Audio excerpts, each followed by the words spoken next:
دوسرا یہ کہ وہ آدمی تھے اور میں ایک چھوٹا بچہ۔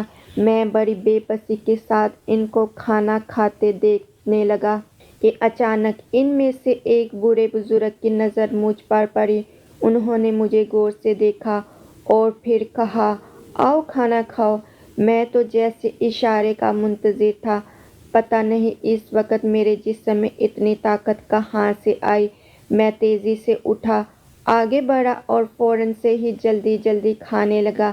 مجھے اس طرح سے کھانا کھاتے دیکھ کر وہ کہنے لگے کہ لگتا ہے کہ بچہ کئی دنوں سے بھوکا ہے، ہم بعد میں کھا لیں گے، اسے کھانے دو۔ کہتے ہیں کہ میں نے جلدی ہی سارا کھانا ختم کر لیا تو انہوں نے مجھے پانی دیا۔ میں نے پانی پیا تو انہوں نے کہا، بیٹھو، کھانا کھا کر اللہ کا شکر ادا کرو۔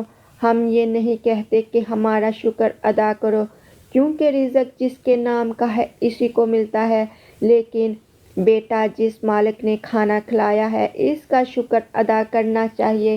ان کے پیار بھرے الفاظ سن کر مجھے شرمندگی اور ندامت ہوئی اور میں رونے لگا۔ انہوں نے میرے سر پر ہاتھ رکھا اور تسلی دی اور کہنے لگے، تم کون ہو؟ یہاں کیا کر رہے ہو؟ تمہارے والد صاحب کہاں ہیں؟ وہ کیا کام کرتے ہیں؟ میں نے جب ان کی محبت بھری گفتگو سنی، ان کی شفقت دیکھی تو میں بہت متاثر ہوا۔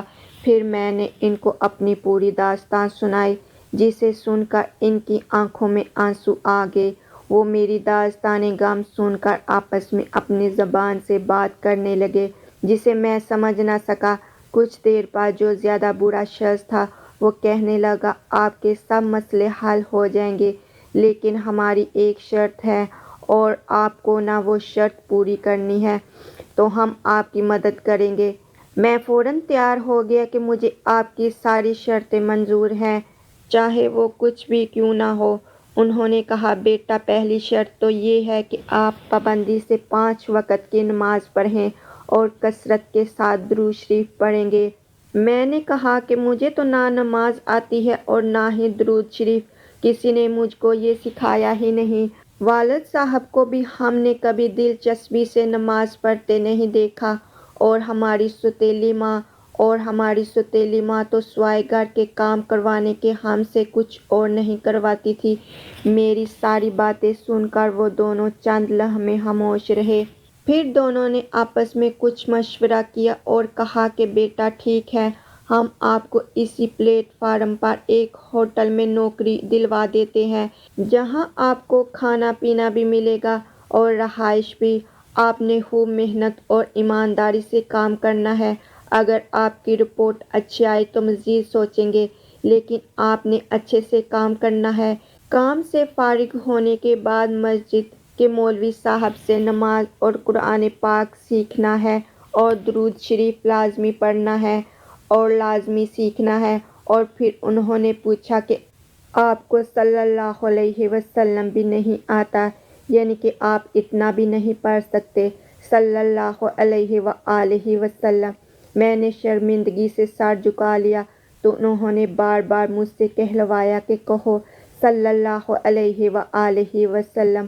مجھے انہوں نے اس طرح یاد کروا دیا اور مجھے کہا کہ آپ نے اٹھتے بیٹھتے چلتے پھرتے کثرت سے پڑھنا ہے، صلی اللہ علیہ وآلہ وسلم۔ تو محترم ناظرین گرامی، کمنٹ باکس میں ایک دفعہ صدقہ جاریت کی نیت سے ٹائپ کر دیں، صلی اللہ علیہ وآلہ وسلم۔ اس کے بعد انہوں نے بولا کہ چلو ہم آپ کو کام پر لگوا دیتے ہیں۔ وہ مجھے لے کر ہوٹل پر گئے اور وہاں پر انہوں نے مجھے کام پر لگوایا، جہاں سے میں کھانا لے کر کھایا کرتا تھا جب میرے پاس پیسے ہوا کرتے تھے۔ میں نے دیکھا کہ ہوٹل کا سارا عملہ ان کا بے حد احترام کر رہا ہے۔ انہوں نے ایک شخص سے بات کی جو انتظامیہ میں تھا، اس نے میری طرف دیکھتے ہوئے گردن ہلائی اور اس طرح میں ہوٹل پر ملازم ہو گیا۔ اپنے محسن کی ہدایت پر درود شریف کثرت سے پڑھنے لگا، نماز پڑھنا بھی سیکھ لی اور نماز پڑھنا بھی شروع کر دی، اور تقریباً 6-7 سال ملازمت کرتے ہوئے گزر گئے۔ مجھے پتہ ہی نہیں چلا کہ یہ ہوٹل تو میرے محسن کا ہے، جنہوں نے مجھے میری ملازمت پر رکھوایا تھا۔ یہی نہیں بلکہ کئی جگہ پر ان کے اور ہوٹل بھی تھے، مسافرخانے ہیں، اور سال میں 1-2 دفعہ آتے ہیں تو مجھ سے بھی ملتے اور میری جو بھی رپورٹ ہوتی وہ بھی سنتے اور بڑی محبت سے پیش آتے۔ ایک دفعہ ملنے آئے تو کہنے لگے، بیٹا مجھے آپ سے ایک کام ہے، کرو گے؟ میں نے ان سے کہا، آپ میرے محسن ہیں، آپ نے مجھے اتنا کچھ دیا ہے، آپ حکم کریں، میں حاضر ہوں۔ میری ایک بھتیجی ہے جس کے ساتھ ہم نے پہلی دفعہ مل کر پلیٹ فارم پر کھانا کھایا تھا، وہ میرے چھوٹے بھائی تھے۔ ان کی بیٹی اب جوان ہو چکی ہے، آپ بھی ماشاءاللہ اب جوان ہیں۔ میں چاہتا ہوں کہ آپ کی شادی ان کی بیٹی سے کروا دوں، اگر آپ حامی بھریں تو میں نے جواب دیا کہ آپ کی خواہش ہے تو میں حاضر ہوں۔ پھر انہوں نے سادگی کے ساتھ پروقار طریقے سے میرا نکاح پڑھوا دیا۔ نکاح کے چند دن بعد مجھے اپنی بہن بھائی بہت یاد آئے اور میں نے اسی دن عہد کر لیا کہ نکاح سے فارغ ہو کر میں ان سے ملنے ضرور جاؤں گا۔ لہٰذا نکاح کے چند دن بعد میں نے اپنے محسن سے مشورہ کیا تو انہوں نے کہا، بیٹا ضرور جاؤ، لیکن پہلے اکیلے جانا، بیوی کو ساتھ لے کر جانا مناسب نہیں، وہاں آپ کی سوتیلی ماں ہے، لڑائی جھگڑا ہو تو یہ اچھا نہیں ہے۔ وہاں جا کر آپ نے ان سے لڑائی جھگڑا مت کرنا بلکہ معافی مانگنا اور اپنے بہن بھائیوں کے لیے تحفے لے کر جانا، کیونکہ تحفے دینا سنت ہے، اور سارے راستے درود شریف پڑھتے جانا صلی اللہ علیہ وآلہ وسلم۔ میرے محسن بہت ہی نیک اور خدا ترس آدمی تھے۔ میں نے ان کی ہدایات پر عمل کیا اور سارے راستے درود شریف پڑھتے ہوئے ٹرین کے ذریعے اپنے گھر روانہ ہو گیا۔ جیسے جیسے گھر قریب آ رہا تھا میرا دل بری طرح دھڑک رہا تھا، نظروں میں بہن بھائیوں کے چہرے گھوم رہے تھے، میری عجیب سی کیفیت تھی۔ اپنے گھر پہنچا، چھوٹے بھائی نے پوچھا، کون ہے؟ میں نے کہا، میں تیرا بھائی ابراہیم ہوں۔ وہ گلے لگ گیا اور زور زور سے رونے لگا۔ اتنے میں سب بہن بھائی اکٹھے ہو گئے، باری باری سب سے ملا۔ سوتیلی ماں مجھے بہت حیرت سے دیکھ رہی تھی، انہوں نے بھی میرے سر پر ہاتھ رکھا اور کہا، باہر ہی ملتے رہو گے، اندر آ جاؤ۔ میں بتا نہیں سکتا کہ میں خوشی کے وہ لمحے کیسے بیان کروں۔ اندر جا کر سب کا سامان نکالا، سب سے پہلے سوتیلی ماں کو ان کا تحفہ دیا، اس کے بعد اپنی سوتیلے بہن بھائیوں کو دیا۔ میں نے دیکھا کہ خوشی سے میری ماں کی آنکھوں میں آنسو آ گئے ہیں۔ کئی دن ان کو اپنی داستان سنانے میں گزر گئے۔ تقریباً 2 مہینے کے بعد میں نے واپسی کا پروگرام بنایا۔ سب اداس تھے۔ میرے بہن بھائیوں نے الگ سے مجھے بتایا کہ آپ جیسے حالات چھوڑ کر گئے تھے ویسے ہی ہیں، بلکہ ماں اب پہلے سے بھی زیادہ ظلم کرتی ہے اور کام لیتی ہے۔ البتہ جب سے آپ آئے ہیں ان کا رویہ بدلا ہے، پتہ ہی نہیں چلتا کہ یہ سوتیلی ماں ہے یا حقیقی ماں ہے۔ اب آپ چلے جائیں گے تو پھر سے ہمارا وہی حال ہوگا، اور آپ ابا جان سے بھی نہیں ملے جو کام کے سلسلے میں دوسرے شہر میں رہتے ہیں۔ میں نے انہیں تسلی دی کہ اب ہرگز ایسا نہیں ہوگا۔ میں آپ کو ایک ایسا نسخہ دیتا ہوں جس کے آپ کے سارے معاملات درست ہو جائیں گے اور کوئی ظلم نہیں کرے گا اور آپ کو کوئی پریشانی نہیں ہوگی۔ اور پھر میں نے اپنے محسن کا بتایا ہوا درود شریف انہیں سکھایا اور کہا کہ آپ کا بھائی جس مقام پر ہے وہ اسی درود شریف کی برکت سے ہے صلی اللہ علیہ وسلم۔ میرے سسر نے شادی کے بعد اپنا کاروبار بھی میرے حوالے کر دیا اور میں نے تسلی دی کہ اب میں آتا جاتا رہوں گا۔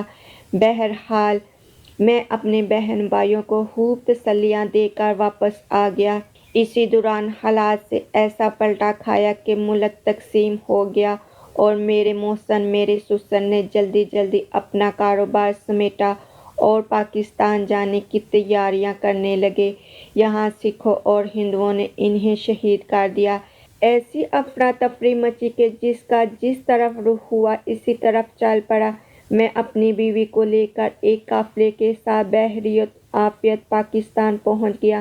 یہاں آباد ہونے کی ایک الگ ہی کہانی ہے۔ بہرحال درود شریف کی برکت سے سارے کام آسان ہو گئے۔ سال کے بعد جب حالات بہتر ہوئے تو میں نے اپنی بیوی بچوں کو لے کر اپنے گھر گیا۔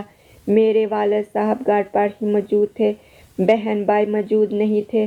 والد صاحب نے پہچانا ہی نہیں۔ سوتیلی ماں نے بتایا کہ یہ آپ کا بیٹا ابراہیم ہے۔ والد صاحب بہت خوش ہوئے، حیران بھی ہوئے، پوچھنے لگے کہ یہ عورت کون ہے اور یہ بچے؟ میں نے بتایا کہ یہ آپ کی بہو ہے اور یہ میرے بچے ہیں۔ بہن بھائیوں کے بارے میں پوچھا تو بتایا گیا کہ سگی بہنوں کی شادی کر دی گئی ہے اور بھائی نے دکان کر لی ہے، جبکہ سوتیلا بھائی اور ایک بہن ہندوؤں کے ہاتھوں شہید ہو گئے۔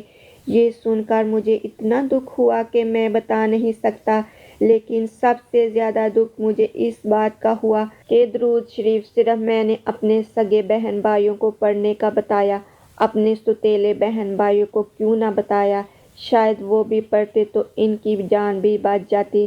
بہرحال اب میرے بہن بھائی خوش و خرم ہیں۔ میں یہاں پاکستان میں آباد ہوں، کئی دفعہ حج کر چکا ہوں، عمرے ادا کر چکا ہوں، اپنا مکان ہے، کاروبار ہے، بیوی بچے ہیں اور ہم سب بہت خوش اور آباد ہیں، اور میں یہ سمجھتا ہوں کہ یہ سب کچھ درود شریف کی برکت ہے اور میرے محسن کی دعاؤں کا نتیجہ ہے۔ اللہ تعالیٰ انہیں جنت الفردوس میں اعلیٰ ترین مقام عطا فرمائے، آمین۔ یہ سب درود شریف کی برکت ہے کہ درود شریف انسان کو فرش سے اٹھا کر عرش تک پہنچا دیتا ہے۔ کہاں کھانے کو کچھ نہیں تھا، گھر سے بھاگے ہوئے تھے، اور کہاں درود شریف صلی اللہ علیہ وآلہ وسلم پڑھنا شروع کیا تو کھانا بھی ملا، رزق میں بھی برکت ہوئی، رہنے کی جگہ بھی ملی، شادی بھی ہوئی، جان کی حفاظت بھی رہی، سلامتی بھی ملی، عزت بھی ملی اور سب کچھ ملا۔ تو درود شریف کثرت سے پڑھیں۔ اس لیے اگر ہم بھی کثرت کے ساتھ درود شریف پڑھیں تو اللہ پاک ہمیں بے پناہ نوازے گا، غیب سے رزق کا نصیب ہوگا، مشکلات آسانیوں میں تبدیل ہوگی، جائز خواہشات آسان طریقے سے پوری ہوں گی، دل کا سکھ اور چین نصیب ہوگا، اور سب سے بڑھ کر آخرت کا سفر آسان ہوگا، اور قیامت والے دن حضور پاک صلی اللہ علیہ وآلہ وسلم کی شفاعت نصیب ہوگی۔ دعا ہے کہ اللہ پاک ہم سب کو کثرت سے درود شریف پڑھنے کی توفیق عطا فرمائے، آمین۔ ویڈیو پسند آئی ہو تو چینل کو سبسکرائب کر لیں اور کمنٹ سیکشن میں صدقہ جاریت کی نیت سے صلی اللہ علیہ وآلہ وسلم ضرور ٹائپ کریں۔